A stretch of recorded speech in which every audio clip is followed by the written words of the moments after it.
धन धन सतगुरु तेरा ही आसरा। नवंबर 1973 की घटना है। हमारे सारे परिवार ने तब 2 महीने पहले ही नामदान लिया था।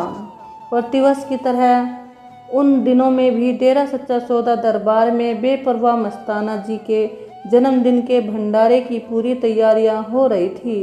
कुल मालिक की खुशियां प्राप्त करने का हर प्रेमी जीव का दिल करता है। मैं तथा मेरी बहन तारा, हम दोनों के दिल में भी बहुत उत्साह था कि हम भी उस भंडारे पर अवश्य जाएंगी। परंतु जब हमने रात को अपने पापा से सत्संग के लिए आज्ञा मांगी तो उसने स्पष्ट इनकार कर दिया। पहले तो हम दोनों ने अपने पापा की बहुत मिन्नतें की, पर जब वह न माने तो हम अत्यंत उदास हो गई। उस शुभ अवसर पर पहुंचकर कुल मालिक की अलौकिक खुशियां का आनंद प्राप्त करने की हमारे मन में प्रबल इच्छा थी। अगले दिन बेपरवाह जी के भंडारे का शुभारंभ था, परंतु हम दोनों ही लाचार व बेबस थी। अपने माँ बाप की आज्ञा के बिना हम नहीं जा सकती थी। इधर अपने सतगुरु जी के दर्शनों की तड़प भी हमें बराबर लगी हुई थी। हम चाहती थी कि अभी उड़कर दरबार में पहुंच जाए, परंतु हम हर तरफ से मजबूर थी। हमसे रहा भी नहीं जा रहा था, इसलिए हम अपने बिस्तर में मुंह छिपाए रोने लगी। हम रो रो कर अपने सतगुरु जी के पवित्र चरणों में अरदास भी कर रही थी कि हे सच्चे पातशाह जी, हमें भी भंडारे के सत्संग पर अपने चरण कमलों में बुला लो जी। यह हमारा पहला ही भंडारा है, हमारी यह इच्छा अवश्य पूरी कर दो। इस प्रकार सिमरन करते हुए हमें केवल 10 मिनट भी नहीं हुए थे कि हमें अपने पापा की आवाज़ सुनाई दी कि तुम दोनों बहन सुबह सत्संग पर चली जाओ। मेरा पापा दूसरे कमरे में अपनी चारपाई पर पड़ा शोर मचा रहा था कि पूज्य परम पिताजी ने स्वयं आकर उसे घेर रखा है। उन्होंने मेरी गर्दन में अपनी छड़ी फंसा रखी है। कह रहे हैं कि बच्चियां नू सत्संग तो क्यों रोकदा है, यही बीबियां हुण साड़ियां बच्चियां हन, इहनू हुण साड़े सामने ही आवाज़ मार के आँख की सवेरे दरबार चलिया जान। वह हम दोनों बहनों से कह रहा था कि आज उसका पीछा छुड़वा दो, आगे से मैं तुम्हें सत्संग पर जाने से कभी नहीं रोकूंगा। इस प्रकार वालिदो जहान कुल मालिक जी ने मेरे जिद्दी पापा से तौबा कहलवा कर अपनी छड़ी को उनकी गर्दन से निकाला और आलोक हो गए। अगले दिन हम दोनों बहन सुबह दरबार में पहुंच गई।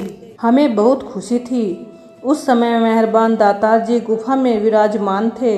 गुफा के बाहर बहुत से दर्शन अभिलाषी जीव खड़े हुए थे, जो अपने परम पूजनीय सतगुरु जी के दर्शनों की इच्छा लिए हुए थे।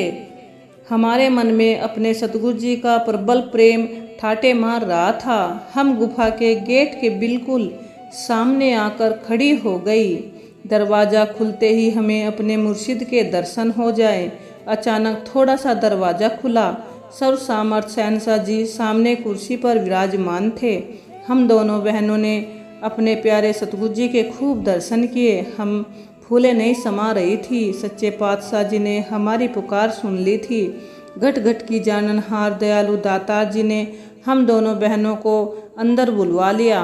मास्टर आत्माराम बागी तथा दरबार के कुछ साधुजन भी उस समय पूज्य शहंशाह जी की हजूरी में खड़े थे। मेहरबान दाता अंतर्यामी बेपरवाह जी ने स्वयं ही हम दोनों से पूछा, भाई रात की होया सी, तुसी फिर इत्थे किवें पहुंचिया। कुल मालिक के पवित्र मुख से इन वचनों को सुनकर सेवादारों की जिज्ञासा और बढ़ गई। हमने रात वाली पूरी घटना ज्यों की त्यों बयान कर दी। इस पर सभी मौजूद सेवादार आश्चर्यचकित रह गए। उन्होंने अपने प्यारे मुर्शिद वालिदो जहान का अत्यंत धन्यवाद किया। पूज्य परम पिताजी अपने जीवों का इतना ध्यान रखते हैं। थोड़ी देर बाद सत्संग का कार्यक्रम शुरू हो गया। पूज्य बेपरवाह जी स्टेज पर विराजमान थे। साध संगत अपने सतगुरु जी के प्रेम में मगन शब्दवाणी का आनंद ले रही थी।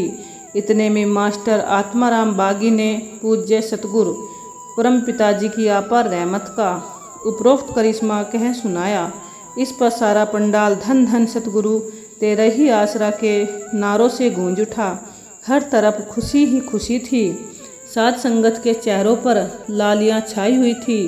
सभी के खुशी भरे वातावरण में पूज्य बेपरवाह सामर्थ दातार जी ने अपने पवित्र मुख से फरमाया, जेकर कोई लड़का हुंदा ता उसनू शब्दे सहा माने खड़ा करके माइक ते उसदी जबानी ही सारी घटना साध संगत नू सुणाउंदे। पर ਇਹ ਤਾਂ ਬੀਬੀਆਂ ਹਨ ਅਤੇ ਬੀਬੀਆਂ ਲਈ ਸਟੇਜ ਤੇ ਇਸ तरह बोलना शोभा नहीं दिंदा। सच्चे पातशाह जी के इन उपरोक्त वचनों के द्वारा बिल्कुल ही स्पष्ट हो गया है कि कुल मालिक जी अपने उन सभी श्रद्धालु जीवों की इसी प्रकार मदद करते हैं जो अपने मन में अपने प्यारे प्रीतम का मिलने की सच्ची तड़प रखते हैं। सतगुरु जी अपने ऐसे हर प्रेमी जीव पर इसी प्रकार अपार रहमत बरसाते हैं कि परम पिता शाह सतनाम सिंह जी महाराज ने हम पर अपनी दया मेहर की वर्षा की। उस दिन के बाद हमारे पापा ने हमें कभी भी सत्संग पर आने से नहीं रोका। जब कभी हंसी मजाक में इस प्रकार की कोई बात घर में चल भी पड़ती तो तुरंत कह देते कि ना बाबा ना तुहानू दोहा भैणा नू रोके का मैं अपनी जान सूली टंगनी है। मेरी भी तोबा है ते मेरे पियो दी भी तोबा है। मैं तुहानू कदे भी नहीं रोकांगा। तुसी जानो ते सतगुर परम पिता जी जाने। मैं ता जबान कर चुका हाँ कि मैं अपने किसी बच्चे नू भी सत्संग ते जान तो नहीं रोकना।